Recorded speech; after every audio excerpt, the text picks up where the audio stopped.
Television channel court की भूमिका में आ गए हैं, बुलडोजर न्याय की भूमिका निभा रहा है। सुप्रीम कोर्ट और हाई कोर्ट में बैठे जज धृतराष्ट्र की भूमिका में आ चुके हैं।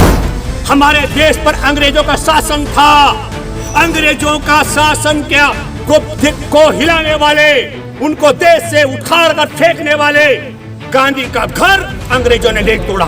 सोचिए, जरा कल्पना कीजिए, हमारे देश में नेताजी सुभाष चंद्र बोस का कोलकाता में आज भी घर है, जहां से 1941 में फरार हो गए थे, अंग्रेजों ने उनका घर नहीं तोड़ा। शहीद आजम भगत सिंह का घर खटखट कला पंजाब में आज भी है, अंग्रेजों ने उनका घर नहीं तोड़ा। हमारे देश के अंदर पोरबंदर में महात्मा गांधी का पैतृक घर आज भी है, अंग्रेजों ने घर नहीं तोड़ा। मैं तमाम देश के आला जितने भी अगुवाई करने वाले लीडरान थे, उनके पैतृक घरों पर हमला नहीं किया गया।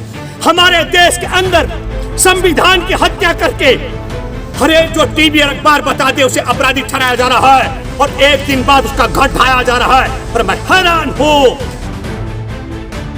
नमस्कार, मैं हूँ भूपेंद्र रावत और मैं आज आपके साथ बात करूंगा कि देश ऐसे दौर में कैसे और कब प्रवेश कर चुका है। जैसे आपने देखा कि अभी मोहम्मद पैगंबर के विषय में भाजपा के राष्ट्रीय प्रवक्ता की जो ओछी टिप्पणी थी, वो टिप्पणी क्यों हुई? 25 मई तो हमारे चुनाव आयोग ने देश में 3 लोकसभा और 7 विधानसभा चुनाव के उपचुनाव की घोषणा की। जिन 3 लोकसभा सीटों की मैं बात कर रहा हूँ, उनमें 2 महत्वपूर्ण चुनौती वाली सीट हैं। एक आजम खान का रामपुर का सीट उत्तर प्रदेश का, और दूसरा अखिलेश यादव का आजमगढ़ का सीट। हिंदू और मुसलमान का ध्रुवीकरण करने के लिए योजनाबद्ध तरीके से संघ परिवार मोदी और अमित शाह के इशारे पर नुपुर शर्मा ने जानबूझकर मोहम्मद पैगंबर पर टिप्पणी की गई। और मैं ये इसलिए भी कहना चाहता हूँ, ये कोई अचानक का मामला नहीं है। इससे पहले भाजपा के साथ में गठबंधन के अहम सहयोगी संजय निषाद ने नवंबर 2021 में कहा, दशरथ नंदन भगवान राम अपने बाप की संतान नहीं है। उन्होंने कहा कि आम खाने से बच्चे पैदा नहीं हो सकते हैं। ये सार्वजनिक तौर पर आज भी संजय निषाद का वीडियो आप कहीं भी सुन सकते हैं। तो पहली बार भाजपा ने हमारे देश में, चाहे मोहम्मद पैगंबर पर टिप्पणी करने की बात हो, भगवान राम को अवैध संतान बताने की बात हो, ये सब के सब स्वार्थ का कारण है। मैं इससे एक और बात आपको बताना चाहता हूँ, हमारे देश में देश की बेटियां कॉलेज में पढ़ने के लिए अगर सर ढक कर जाती हैं तो देश को खतरा हो जाता है। और देश की सीमा के अंदर घुस करके चीन अरुणाचल के 15 जगह के नाम अपने चीनी भाषा में करता है तो देश में आहार नहीं होता। ये मैं इसलिए कहना चाहता हूँ कि 30 दिसंबर 2021 को जैसे ही समाचार पत्रों में प्रकाशित होता है कि भारत के अरुणाचल में चीन ने जिस तरीके से 2017 में 7 जगहों का चीनी भाषा में नामकरण कर दिया था, ठीक उसी तरीके से 15 और जगहों का नामकरण भी चीनी भाषा में कर दिया है। देश के लिए बड़ी खतरा की बात थी, लेकिन अचानक इस पूरे क्रोनोलॉजी को देश की जनता का ध्यान भटकाने के लिए चीन ने अरुणाचल में अपने 15 और जगहों के नामकरण कर दिए। इससे ध्यान भटकाने के लिए क्या किया? हिजाब पर सवाल उठाया गया। कर्नाटक में जहां भाजपा शासित सरकार थी, और वहां पर 31 दिसंबर से 2021 से 6 बालिकाओं को इसलिए क्लास में नहीं जाने दिया गया क्योंकि उन्होंने हिजाब पहन रखा था। कई दोस्त ये कहेंगे कि मैं पुरानी बात उठा रहा हूँ, मैं बिल्कुल आपको याद दिला रहा हूँ। क्या क्रोनोलॉजी का हिस्सा है कि चीन कब्जा करता है अरुणाचल के 15 जगह पर अपने नामकरण का, और हमारे देश में सवाल उठता है छात्राओं के सर ढकने के हिजाब का। हमारे देश का चुनाव आयोग ऐलान करता है 3 लोकसभा के उपचुनाव का और 7 विधानसभा उपचुनाव का, और वहां से हिंदू और मुसलमान बनाने के लिए ठीक उसी तरीके से नुपुर शर्मा टाइम्स नाउ में बैठ करके मोहम्मद पैगंबर पर टिप्पणी करती है। ठीक जिस तरीके से उत्तर प्रदेश के विधानसभा चुनाव के दौरान आपने देखा हमारे देश में मर्यादा पुरुषोत्तम भगवान राम को बताया गया। वो हमने तो, मैं जब छोटा था हमारे गांव में रामलीला होती थी, मैं भी भूमिका में था, लक्ष्मण की भूमिका मुझे याद आती है, और हमने दशरथ नंदन का तमाम मैं देखता था रामलीला में, और अब हमको पता लगा इस आई में जा करके कि भगवान राम अपने बाप दशरथ की संतान नहीं थे। ये भारतीय जनता पार्टी के अहम सहयोगी संजय निषाद का है। मेरे दोस्तों, हम सब लोगों को इस समय ये सोचना चाहिए कि देश के लिए, देश के खतरे की बात कौन सी है, देश से ध्यान भटकाने का षड्यंत्र कौन सा है। मैं निश्चित तौर पर, मैं तो उत्तर प्रदेश के चुनाव से पहले भी जो होने उपचुनाव, एक और बात आप देखिए, बिल गेट्स, हमने बार बार कहा था कोरोना की क्रोनोलॉजी के पीछे बिल गेट्स जैसे बहुराष्ट्रीय कंपनियों का हाथ है। उसका भी एक बहुत बड़ा खेल था। उसने उत्तर प्रदेश के मुख्यमंत्री को सर्टिफिकेट दे डाला कि सबसे बढ़िया तरीके से योगी सरकार कोरोना से निपटी है। कैसे? उत्तर प्रदेश में मां गंगा में हजारों लाशें जो तैर रही थी अंतिम संस्कार के बगैर, जिन्हें चील कबर कुत्ते खा रहे थे, हमने अपने जीवन में कभी ऐसा दृश्य नहीं देखा। और लेकिन अमेरिका की वो कंपनी जो कोरोना वैक्सीन बनाने का धंधा कर रही है, कोरोना के नाम पर दुनिया को बर्बाद कराने का षड्यंत्र कर रही है, उसने सर्टिफिकेट दे डाला है। इसलिए मैं आप सब लोगों से कहना चाहता हूँ, और मैं एक और अहम सवाल भी करना चाहता हूँ। मैं हैरान हूँ, नुपुर शर्मा ने मोहम्मद पैगंबर पर 27 मई को टिप्पणी की। 10 दिन तक भारतीय जनता पार्टी के दल ने उस महिला को पद से नहीं हटाया। प्रधानमंत्री नरेंद्र मोदी अपने मुंह पर फेविकोल लगाकर बैठे हुए हैं। मैं आप सबों से अपील करता हूं, आप सब उठ खड़े हो। सवाल प्रदर्शन और विरोध का नहीं है, सवाल है कि देश का प्रधानमंत्री बताए कि क्या वह मोहम्मद पैगंबर पर टिप्पणी करने वाले के खिलाफ है या पक्ष में है। मोदी को बताना चाहिए। आज हमारा देश इस दशा में पहुंच चुका है।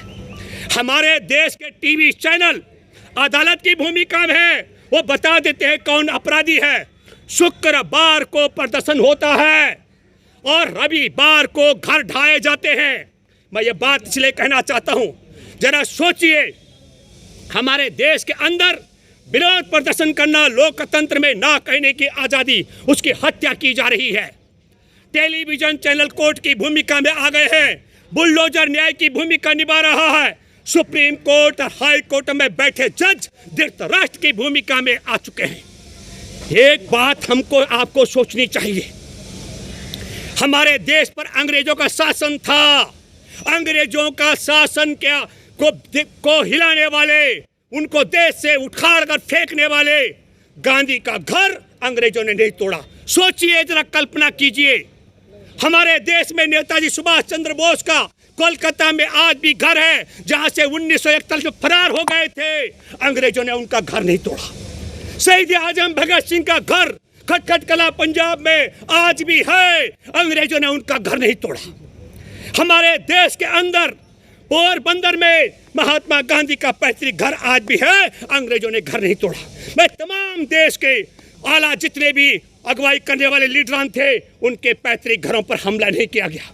हमारे देश के अंदर संविधान की हत्या करके हर एक जो टीवी और अखबार बता दे उसे अपराधी ठहराया जा रहा है, और एक दिन बाद उसका घर ढाया जा रहा है। और मैं हैरान हूँ, सुप्रीम कोर्ट में बैठे, हाई कोर्ट में बैठे जज, मैं ये नहीं कहूँगा चूड़ी पहन के चूड़ों का अपमान है, पर धृतराष्ट्र जिस तरीके से महाभारत में द्रौपदी का चीरहरण हो रहा था धृतराष्ट्र की सभा में, और सब के सब धृतराष्ट्र की भूमिका में, अंध की भूमिका में थे, उसी प्रकार की भूमिका आज हमारे देश में संविधान की जो मर्यादा उसको तार तार करके बुलडोजर को न्याय का प्रतीक बनाया जा रहा है। तो मैं हैरान हूँ, मुझे बहुत दुख और अफसोस के साथ मैं बहुत ये भी मानता हूँ, मैं मुस्लिम समाज से भी बहुत मैं हैरान हूँ कि 10 दिन तक 27 मई से लेकर 10 दिन तक कोई विरोध नहीं हुआ, और अब विरोध हुआ। तो मैं बताना चाहता हूँ आपसे, हमारे देश के अंदर आजादी की जंग में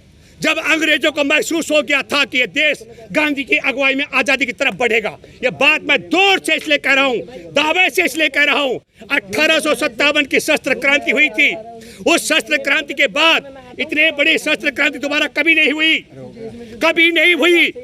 और उसके 60 वर्ष बाद गांधी आए 1917 में, 30 साल बाद देश को आजादी मिली। मैं ये बात इसलिए कहना चाहता हूँ, कई लोग बहुत कमतर आंकते हैं गांधी को, लेकिन अंग्रेज जान चुके थे और अंग्रेजों ने गांधी के रास्ते में रोड़ा अटकाने के लिए मोहम्मद जिन्ना को आगे करके मुस्लिम लीग का गठन किया और देश के साथ गद्दारी करने वाले, गोरों की मुखबिरी करने वाले आरएसएस को आगे किया ताकि फूट डालो राज करो की बात हो सके, ताकि यह संदेश जा सके कि ये जो देश में मुखबिरी करने वाला गिरोह संघियों का है, ये हिंदुओं की अगुवाई करेगा और जो मुसलमानों की अगुवाई जिन्ना करेगा, तब सवाल करेंगे अंग्रेज कि बताओ कांग्रेस तुम किसकी अगुवाई कर रहे हो। मैं बात इसलिए कहना चाह रहा हूँ, आज देश उसी राह पर पहुँचाया जा रहा है।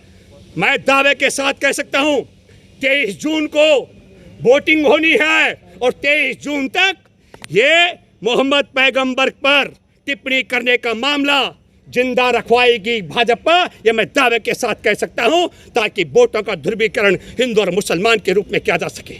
मैं इन 7 विधानसभा और 3 लोकसभा के उपचुनाव में आप सब मतदाताओं से अपील करता हूं, मेरी गुजारिश है आपसे, आप अपने ठंडे दिमाग से यकीन फैसला करना।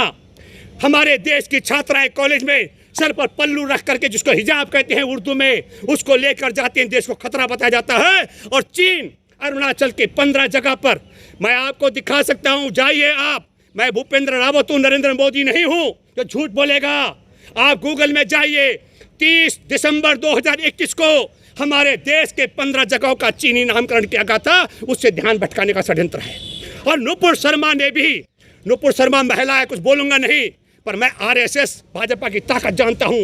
मोदी, अमित शाह, भागवत की इच्छा के बगैर किसी के बाप की ताकत एक शब्द बोलने की नहीं है, नुपुर से कहलवाया गया है। और देश में देखिए, जिस नुपुर ने मोहम्मद पैगंबर पर टिप्पणी की, उसको सुरक्षा उपलब्ध कराई जा रही है। और जो मोहम्मद पैगंबर के अनुयायी हैं, जो कह रहे हैं हमारे गोश्त काट लो, मार दो हमको, लेकिन हमारे पैगंबर का अपमान करने वाले को आप दंडित कीजिए, उनके घर ढाए जा रहे हैं, उनके घर गिराए जा रहे हैं। और देश में फिर मैं कहना चाहता हूं कि नफरती भाषणों को देश में सबसे उपलब्धि बताया जा रहा है और देश के टीवी चैनलों को अदालत बना दिया गया है, कोर्ट बना दिया गया है और बुलडोजर को न्याय का प्रतीक बनाया गया। मैं एक बात कहना चाहता हूं, जन संघर्ष वाहिनी के बिहार पर राजधानी दिल्ली के अनऑथराइज्ड कॉलोनी का मैं जिक्र कर रहा हूं। ये जो घर ढाए जा रहे हैं, मोदी और अमित शाह के बाप की ताकत है, योगी के बाप की ताकत नहीं है कि सिर्फ इस बिना पर घर तोड़े कि ये घर अमुक आदमी का है, लेकिन उन घरों को तोड़ने का षड्यंत्र है, उन्हें अवैध बताया जा रहा है। और अवैध घरों में, अवैध कॉलोनी में हिंदू, मुसलमान, सिख, ईसाई, बौद्ध, जैन और सबसे बड़ी आबादी भूमिहीनों की रहती है। मेरे दोस्तों, एक और षड्यंत्र है। देश में जो बड़े बड़े बिल्डर का गुड़गांव में, नोएडा में घर देख रहे हैं, वहाँ कबूतर खाने बन गए, उनके घर नहीं बिक रहे हैं। इसलिए बुलडोजरों से सिलसिलेवार अवैध घरों को तोड़ करके ताकि विवश किया जाए, आप भविष्य में अवैध कॉलोनी की बजाय बिल्डर का घर खरीदे। अगर अवैध तोड़ना है तो रामदेव का पतंजलि, वहाँ पर यूनिवर्सिटी है हरिद्वार में, नरेंद्र मोदी, अमित शाह अपने बाप की औलाद हो, पहले उसका घर ढा के देखो, मैं तुम्हें मान जाऊंगा। मैं दावे से कह सकता हूँ, अवैध घरों को तोड़ा जा रहा है, नाम लिया जा रहा है कि मैं प्रदर्शन करने के लिए, हम भी प्रदर्शन में उतरते हैं। और आखिरी बात मैं कहना चाहता हूँ, ना कहने की आज़ादी लोकतंत्र की आत्मा है और ना कहने की आज़ादी को कुचलना, बाहर देना लोकतंत्र की हत्या की जा रही है। जरा कल्पना करो, देश की आज़ादी की जंग में हमारे देश के जो नायक लड़ाई लड़ रहे थे, अंग्रेज उनके साथ भी बढ़िया सलूक कर रहे थे। मैं तुलना नहीं कर रहा हूँ, पर कल्पना कीजिए अंग्रेजों की दृष्टि से कितने खतरनाक थे नेहरू, गांधी, भगत सिंह। आनंद महल भी नहीं तोड़ा नेहरू जी का, आप समझ लीजिएगा। मैं ये बात सीधे कहना चाहता हूँ। और आज हमारे देश में मोहम्मद पैगंबर का अपमान करने पर मुसलमान सड़क पर उतरता है, उन्हें लाठियों से पीटते हो, उन्हें हिरासत में लेके बेरहमी से मारते हो, उनके घरों को बुलडोजर से रौंदते हो, लेकिन यह सिलसिला मुसलमानों तक नहीं रुकेगा। उत्तराखंड की सरकार भी 5000 घरों को तोड़ने जा रही है, उसमें हिंदू, मुसलमान, सिख, ईसाई सबके घर टूटने हैं। मैं आखिरी बात कहना चाहता हूँ, बुलडोजर पर ताली बजाने वालों, जब मुसलमान का अवैध घर टूटता है तुम ताली बजा रहे हो। ईश्वर खुदा रब गौर न करे, जो नियत है संघ परिवार की सरकारों की, सब अवैध कॉलोनियों को ढहा करके बिल्डरों का लाभ पहुंचाने की, तब जो बेघर हो चुका हो मुसलमान आज है वो भी तब ताली बजाएगा। ये बात भी आपको सोचनी पड़ेगी। झारखंड में क्या कहना है आपका? रांची इसलिए मैं ये कहना चाहता हूं, आप सब लोगों से मैं अपील करता हूं कि इस पूरे मसले पर मैं पुनः अपील करता हूं कि मतदान के दिन आपने उपचुनाव में अपनी विवेक पूरे होशो आवाज से फैसला करना है। और आप सब लोगों ने डिवाइड एंड रूल की जो पॉलिसी आरएसएस बीजेपी ने गौरव से मैं कहता हूँ साथ लेकर के उसे आगे बढ़ रहे हैं, इसको नेस्त नाबूद करना है। धन्यवाद। जय हिंद, जय जवान, जय किसान।